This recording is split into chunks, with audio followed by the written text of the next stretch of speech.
भारत को हल्के में ले रहा था यह देश, अब सरेआम हुआ नीलाम। क्या आप जानते हैं कि भारत में दूसरे देशों की अपेक्षा फैक्ट्रियां और इंडस्ट्रीज कम क्यों रही हैं? पहला कारण है कि फैक्ट्रियां और इंडस्ट्रीज स्थापित करने के लिए बहुत सारे प्रक्रियाओं से गुजरना पड़ता है। कागजी कार्यवाही और विभिन्न अनुमतियों की आवश्यकता होती है, जो कि समय साध्य और जटिल है। इसके कारण कई उद्यमी फैक्ट्रियां स्थापित करने से कतराते हैं। दूसरा कारण भ्रष्टाचार है। विभिन्न स्तरों पर घूस और रिश्वतखोरी के चलते उद्योग स्थापित करना और उन्हें चलाना कठिन हो जाता है। तीसरा कारण यह था कि हमारे पास विदेशी बाजारों तक पहुंच नहीं थी। हम जो माल बनाते थे वह सिर्फ भारत में ही बेचा जा सकता था। भारतीय अर्थव्यवस्था धीरे धीरे ऊपर उठ रही थी और लोगों की आय में वृद्धि हो रही थी, लेकिन पहले लोगों की खर्च करने की क्षमता कम थी, इसलिए उत्पादन भी सीमित मात्रा में होता था। भारत अभी अभी इकोनॉमी के मामले में धीरे धीरे ऊपर उठ रहा है। धीरे धीरे लोगों की इनकम में इजाफा हो रहा है। पहले इतनी स्पेंडिंग लिमिट नहीं थी लोगों की। लोग पैसा खर्च नहीं कर सकते थे तो उसके हिसाब से काम करना पड़ता था। लेकिन अब दोस्तों, आज हम आपको ऐसी खुशखबरी सुनाने वाले हैं जिसे सुनकर आप खुश हो जाएंगे। दोस्तों देखिए, भारत ने अब एक्सपोर्ट्स के लिए अपने संबंध दूसरे देशों से सुधार लिए हैं और उन तक पहुंच मार्ग बनाने के लिए एक बहुत बड़ा इनिशिएटिव लिया है। अगर प्रोडक्शन बढ़ाना है तो माल को बनाने के बाद उसे उस जगह तक पहुंचाना जरूरी होता है जहां से उस माल का ट्रांजिट हो सके और वह अपने गंतव्य, अपने डेस्टिनेशन तक पहुंच सके, जिस भी कंट्री तक पहुंचना है। अब माल बन रहा है मध्य प्रदेश में और उस माल को जाना है यूएई, तो उसे कम से कम समुद्री इलाके तक पहुंचना होगा।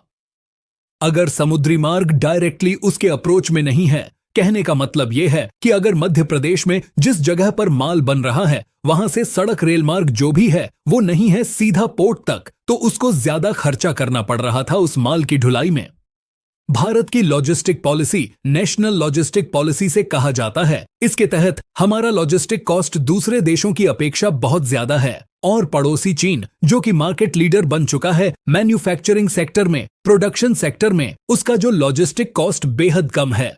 हमारे यहां दोस्तों जीडीपी का 15% आप सोच के देखिए। माल हम बना रहे हैं, माल की हमारी क्वालिटी भी उच्चतम है। चीन का चला तो चांद तक नहीं तो शाम तक वाला मामला होता है, लेकिन भारतीय प्रोडक्ट जो होते हैं क्वालिटी में बहुत उच्चतम होते हैं। फिर भी हमारा माल महंगा क्यों हो जाता है इंटरनेशनल मार्केट में पहुंचते पहुंचते? क्योंकि हमारी जीडीपी का 15% पैसा हम खर्च करते हैं लॉजिस्टिक्स पर। लॉजिस्टिक का मतलब होता है माल को बनाने से लेकर के उसके ग्राहक तक पहुंचने तक की डिस्टेंस को तय करना। सरल भाषा में कहें तो ट्रांसपोर्टेशन मान के चलिए आप। ट्रांसपोर्टेशन कॉस्ट हमारा बहुत ज्यादा था। अब भारत ने क्या प्लान किया, देखिए, समझेगा किस तरीके से किया गया। देखिए, दुनिया भर के आइडिया चोरी करता है चाइना, हमारा पड़ोसी। इस बार हमने चाइना का ब्लूप्रिंट टॉप लिया है, यह कहें तो गलत नहीं होगा, और उसी के साथ हमारी यह खुशखबरी वाला समाचार भी इंक्लूडेड है इसमें।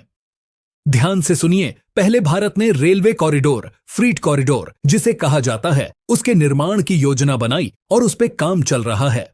पहला पकड़ के चलते हैं वेस्टर्न डेडिकेटेड फ्रीट कॉरिडोर। अब यह कॉरिडोर जो है मतलब रेलवे ट्रैक समझ लीजिए, या रास्ता जहां से माल गुजरेगा, दिल्ली से शुरू होता है उत्तर प्रदेश के पास से और जवाहरलाल नेहरू पोर्ट ट्रस्ट जीएनपीटी मुंबई महाराष्ट्र तक जाता है।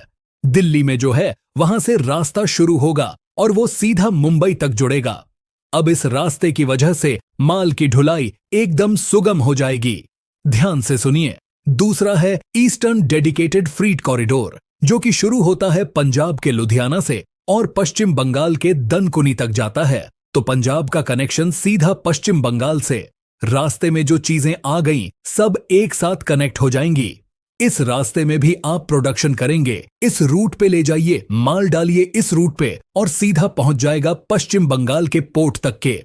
तीसरा देखिए, north south dedicated freight corridor Madhya Pradesh से निकल रहा है इटारसी से और विजयवाड़ा आंध्र प्रदेश जा रहा है। फिर वहां से आप कनेक्शन ले लीजिए और वो सीधा पोर्ट से निकल जाएगा। उसके बाद आप पकड़ के चलिए east west dedicated freight corridor. ये शुरू हो रहा है महाराष्ट्र के पालघर से और ये भी पश्चिम बंगाल दनकुनी तक जा रहा है। तो हमने सबसे पहले इन ट्रैक्स को बनाने की बात करी और ये बन रहे हैं।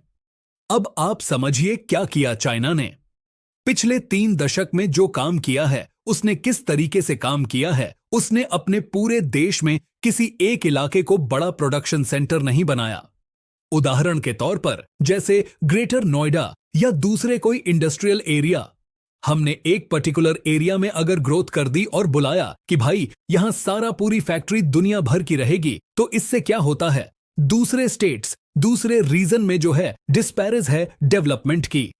तो चाइना ने क्या प्लान बनाया था, उसका ब्लूप्रिंट हम आपको बता रहे हैं। चाइना ने अपने पूरे मैप में अलग अलग जगह इंडस्ट्रियल एरिया बनाया था। इंडस्ट्रियल सिटी इन्हें कहा जाता है, आईसी। इंडस्ट्रियल सिटीज प्लान की थी और अलग अलग एरिया में इंडस्ट्रियल सिटी बनने से क्या होता। उदाहरण के लिए किसी फलाना प्रांत या प्रोविंस या राज्य में इंडस्ट्रियल सिटी हो गई, दूसरे में हो गई, तीसरे में हो गई। तो जहां जहां जिस जिस राज्य में इंडस्ट्रियल सिटी रहेगी, उस राज्य के अंदर पहला रोजगार बनता है। दूसरा, रोजगार के अलावा प्रोडक्शन जो होगा उसमें रिलेटेड जो भी इकोनॉमी को सपोर्ट करता है एक इंडस्ट्रियल सिटी उस पर्टिकुलर राज्य की। भारत ने वो आइडिया सीधा ले लिया और भारत ने भी क्या किया, एक जगह पे डालना बेकार है। पहले हमने क्या प्लान किया था, आज से 10 साल पहले, 20 साल पहले की बात करें तो ओल्ड इंडस्ट्रियल सिटीज किस प्रकार से प्लान की गई थी। एक उत्तर प्रदेश में ग्रेटर नोएडा था, दूसरा गुजरात में ढोलेरा, तीसरा कृष्णापट्टनम आंध्र प्रदेश का, औरंगाबाद में रिक यानी कि औरंगाबाद इंडस्ट्रियल सिटी इसे कहा जाता है, महाराष्ट्र में है ना। विक्रम उद्योगपुरी मध्य प्रदेश में उज्जैन के पास, फिर नांगल चौधरी हरियाणा में था, तुमकुर कर्नाटक और उत्तर प्रदेश में दादरी। आप समझिए इस बात को इस तरीके से हमने डेवलप किया था। अब आप क्या कर रहे हैं, प्लान पहले पुराना क्या करते थे, जैसे ढोलेरा बनाया तो ढोलेरा फ्रॉम स्क्रैच बनाया गया, कुछ नहीं था वहां पर, और वहां पर इंडस्ट्रियल सिटी को बनाया गया तो पूरा लॉजिस्टिक चार्ज बढ़ जाता है ना। 10 से 15 साल लग जाते हैं उस पूरी सिटी को डेवलप करने में। जहां कुछ नहीं है वहां पर आप इंडस्ट्रियल सिटी बनाओगे तो फिर उसके कनेक्शन दोगे जहां पर आपका फ्रीट कॉरिडोर जा रहा है। समझिए ग बात को, आपका माल बन रहा है एक पर्टिकुलर स्टेट में और उसके पास से कोई फ्रीट कॉरिडोर क्रॉस नहीं कर रहा है। मतलब कहने का मतलब रेलवे ट्रैक या वो रास्ता नहीं है जिससे सीधा पोर्ट तक पहुंच सके माल, बंदरगाह तक पहुंच सके माल। बंदरगाह में पहुंचने के बाद में वो किसी भी देश में जा सकता है। समझिए अगर वो रास्ता आपके शहर में नहीं है जहां से आप प्रोडक्शन करना चाहते हैं तो क्या होगा, उस जगह से आपको माल को ट्रक में लोड कर किसी भी चीज में लोड करके उसे ले जाना पड़ेगा उस जगह तक जहां से रास्ता होगा। इसमें जो बीच का कॉस्ट है वो बढ़ जाता है, लॉजिस्टिक और ट्रांसपोर्टेशन कॉस्ट ज्यादा हो जाता है। अब भारत ने क्या प्लान किया, अब जो बन रहा है फ्रॉम स्क्रैच नहीं बनाया जाएगा। हम छोटे छोटे 12 इंडस्ट्रियल सिटीज बनाने वाले हैं। भारत सरकार की यह बहुत बड़ी खुशखबरी है कि 12 इंडस्ट्रियल सिटीज को रणनीतिक रूप से प्लेस किया जाएगा और जिन 4 कॉरिडोर्स का हमने नाम लिया है उन्हीं कॉरिडोर के आसपास इन सिटीज को बनाया जाएगा। अब इससे क्या होगा, आपको रॉ मटेरियल चाहिए, कच्चा माल चाहिए, जो भी चाहिए, आपको जो रूट है, जो कॉरिडोर बना है उससे मिल जाएगा वहीं के वहीं। आपको टाउन या सिटी बनाने के लिए इंडस्ट्रियल सिटी में जो भी फैक्ट्री रहेगी उसका माल सीधा उस ट्रैक के ऊपर चढ़ेगा और पहुंच जाएगा पोर्ट तक। आपका लॉजिस्टिक कॉस्ट खत्म हो गया।